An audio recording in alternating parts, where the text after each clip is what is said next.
Hello guys, today I'm going to do a different kind of video.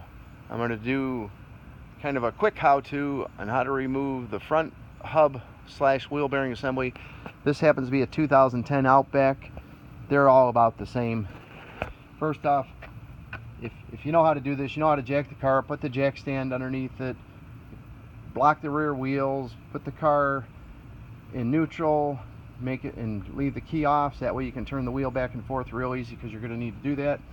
Okay, here's a couple of the tricks to get this done. First off, you need the axle. Take the axle nut. That's 1 1/4" or some metric sock, but an 1 1/4" works very good.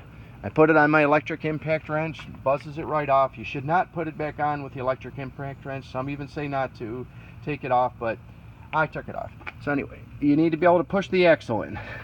See the axle in? The reason we need to be able to push the axle in is because to get to the bolts that are on the back side, the axle has to be pushed in so that you have enough clearance from the CV joint to get it in.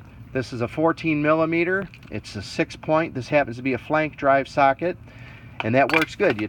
To get the two on the back, you turn the wheel to the right. This happens to be the driver's side, of course. To get the ones on the left, you turn it to the left. The other things that I use this little electric cordless impact wrench. That was very handy. Something that I highly recommend, because last week I spent about 14 hours doing the same job. This week I got it done in 1.5 hours. Go to your local Subaru dealer, buy the bolts that hold the hub on. That way if you snap one, tear the head off or anything, you're all right. You do not have to take the lower ball joint apart at all. Pushing the axle in gets you your clearance to remove the bolts. You push the axle in, you can get the ratchet. You should not use an deep well, because you need the clearance to get around the CV joint. This works just fine. And then other than that, this is the last tool I use. This is called a hub shocker, hub buster. It goes under a million different names.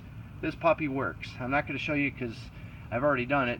You bolt this onto the axle like this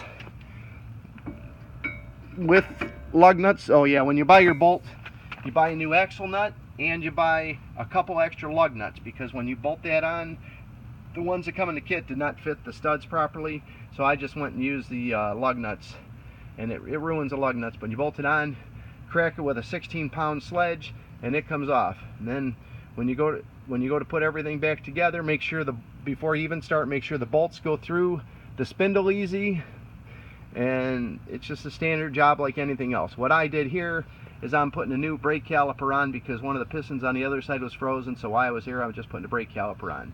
That's it. I hope I didn't waste too much of your time giving a million descriptions of stuff we don't need.